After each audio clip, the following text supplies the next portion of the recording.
Good morning, and welcome to a special 10-minute edition of Rise and Shine Sundays. I am your host, Jamie Rich, and this morning we've been experimenting. One of the things that we do here on Rise and Shine Sundays is we build our whole conversation around an inquiry. And for the better part of this morning, our inquiry has been, can we get the audio to work correctly in the live stream? But apparently we have resolved that. And so thanks to our wonderful producer, the woman who makes everything happen on the Breakthrough Shadow Network, Jessica Dugas, we are now back and hopefully broadcasting live and in color and in full stereo sound. So I find this whole experience inspiring. And so our conversation topic for this week in our special 10-minute version of this is, are you really choosing what inspires you? And with one of the reasons why I wanted to make this a topic of discussion is that we so often forget that even though when we talk about inspiration and we're talking about things that really make us feel good, in truth, we're inspiring, breathing in all sorts of things that are in our environment. And this Sunday, I really wanted us to explore what it means to reclaim our choice over everything that we're taking in today, not from a place of fear, but from a space of awareness. And because I have such loyal, wonderful people joining us here, I can begin the conversation with good morning to you all. And it's been an inspiration in this short period of time to work with you on this. But what's emerging in our time together about this whole idea of being conscious about what you breathe in, especially today when there are so many things running 24 hours a day that are optimized just to seep into our awareness. Sang, is there anything that springs to mind as for I you? mean, yeah, I think being able to take in the tiny things, what are the small things that really want you, that inspire you, that bring you joy, that just, it could be writing with your favorite pen. I was literally talking last week about how I have this special pen that I got at a car dealership of no less. Right. And I even went back to the car dealership to get more of the pens because I like how it writes. And then come to find out that car dealerships apparently buy really good pens because you have to sign a lot of papers when you go. That's right. And I was like, but I'm inspired by the pen to write more here. It's I think just finding like the small things that one make you excited. But I love how that pen writes, and so I'm inspired to write more simply because of that cable Dahmer pen. Okay. And that was done without a plug, by the way, for that dealership here in the Kansas City area. But I also want to make sure that we are fully aware. We tend to name inspiration as all of the positive things that come into our realm, like wonderful pens from a car dealership, like a conversation that Ray and I were having with this wonderful woman that we interviewed this week. But Ray, there's another side of that. There's the recognition that even without choosing, even without our awareness of it, we're breathing in all sorts of stuff these days. Yeah, it's kind of interesting is what's also started to happen for me is that in various conversations I'm having, people are actually stopping to actually make the group aware of what's being shared or inspired, being taken in. And Sang will love this. They actually asked for a pause, and they also asked I want to recognize Mhm. what was just coming in. So it allows for all of us as a group to start to think differently and to take that time. So, yeah, I think it's really important what Sang has said as well is this. It's the small things that trigger sometimes the bigger changes or the bigger levels of awareness. Well, again, this is the idea that we think that inspiration is selective, that impact on our nervous system is only valid when we're hearing things that are wonderfully resonant with us. But oftentimes, those things that we're breathing in really, really weigh us down. And I don't want to. I really don't want to step away from the problem right now because I want to make sure that we really give it its just due, because your nervous system doesn't get to ask permission, right? It is going to hear, it's going to take in, it's going to respond to um, situations that you place yourself in. And also, just it's doom scrolling. It's all of that is inspiration. It's just that we tend to just think of it only as the positive stuff, right? I mean, have you ever spent a day without being on your phone? What was that like saying?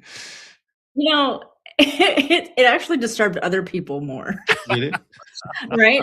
Like, I actually went here was even more story. I went out of town, my phone fell into the ocean, right?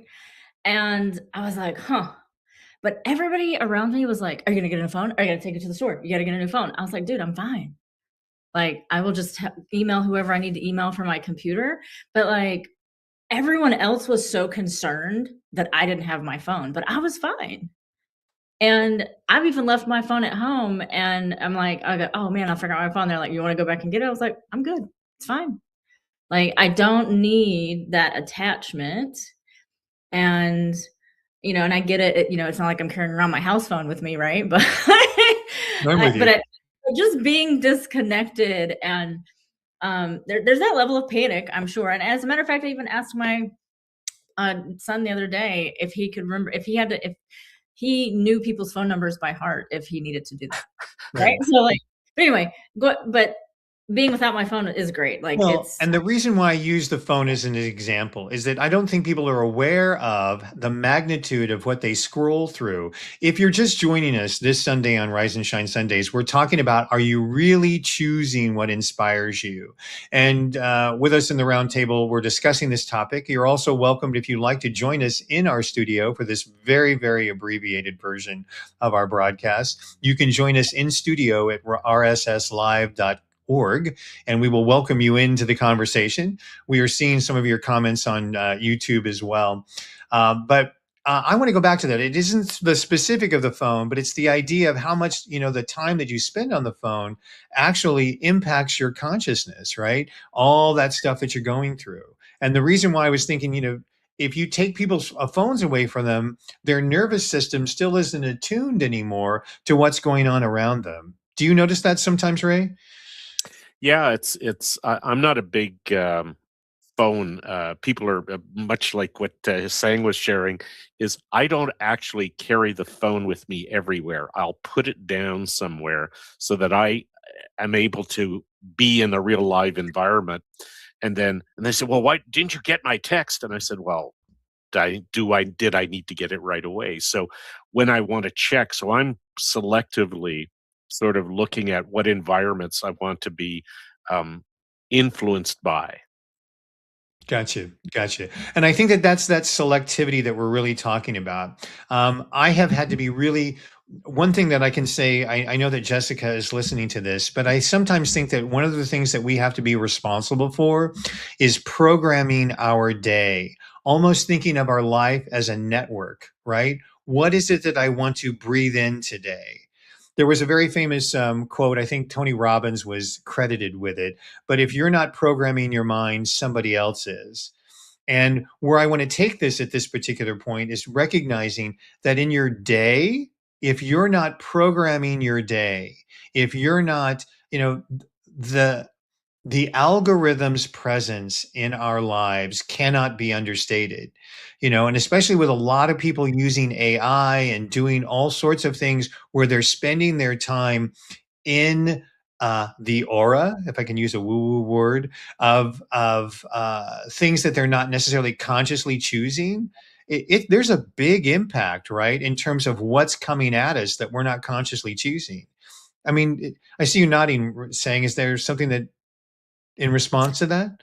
No, I think no, I mean, they're not really. It literally is like what we choose to like. So what are you watching when you first get up? Do you turn the news on first? Are you listening to something? What are you listening to music? How much are you actually reading every day? Like, it really comes down to the little intricacies of the day, because I think a lot of times we feel that.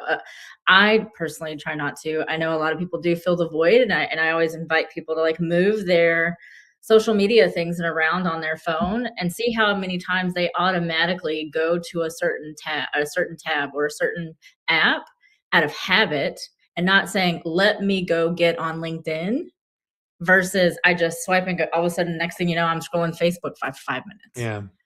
I, right?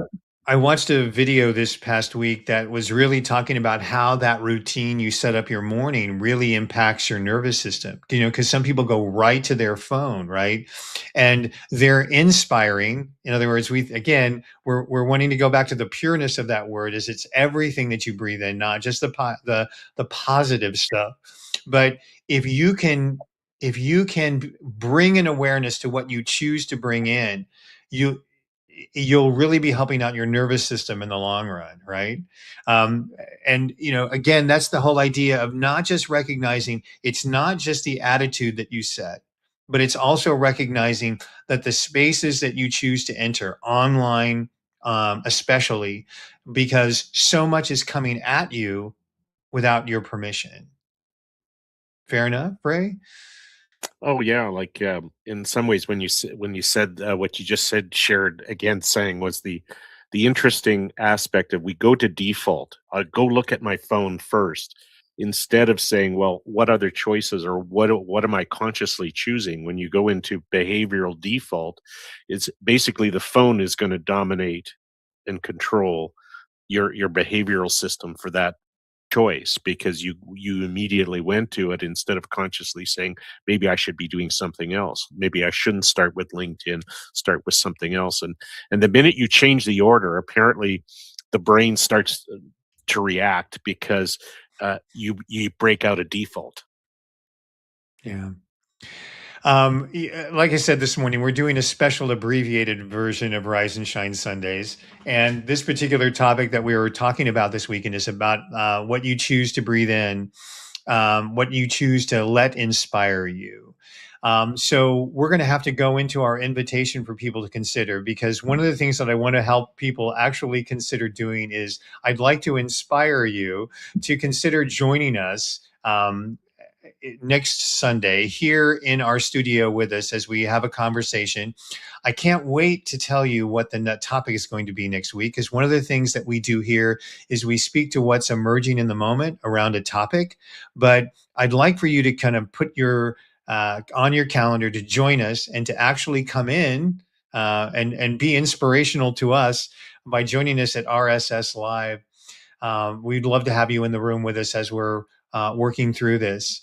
Was there anything that we can abbreviately say about this particular topic for the good of the hour? Me personally, I'm going to remind people that most adults spend 2.5 hours a day, I'm sorry, on social media, scrolling, doing things. That's 17 and a half hours a week, right? Our children are probably on it way more. And so thinking about what their minds are what they're consuming in their minds, what you're consuming in your minds. And my invitation is, what could you possibly do if you were given 17 extra hours in the week? Absolutely. And what could you do if you took those 17 hours and actually consciously programmed them for yourself? Ray, Mhm. something to add to I, that? yeah, I just love what you just shared, saying is and Jamie, the what somebody mentioned to me quite a while ago is that we spread ourselves very, very thin. So, what if we took those 17 hours and added depth to Mhm. particular areas where you spend out of those 17 hours? Why don't we spend an hour thinking or reading or doing something where we're actually in the presence, in present for that particular situation? So, depth matters. Depth matters, resilience matters, and the people in this room matter very much to me. So we thank you for joining us on this very abbreviated version of Rise and Shine Sundays, where we wake up to what's emerging, we figure out what's happening, and we try to consciously choose, just like you, how we can best inspire ourselves and others. So we'll look forward to seeing you back here next week. Coming up at the top of the hour here on the Breakthrough Show Network is Spirit Sundays. So thank you for your time. We'll look forward to seeing you back here next week at 10 a.m. Central, 11 a.m. And you can Eastern, and you can always get us at rsslive.org. We'll see you next week.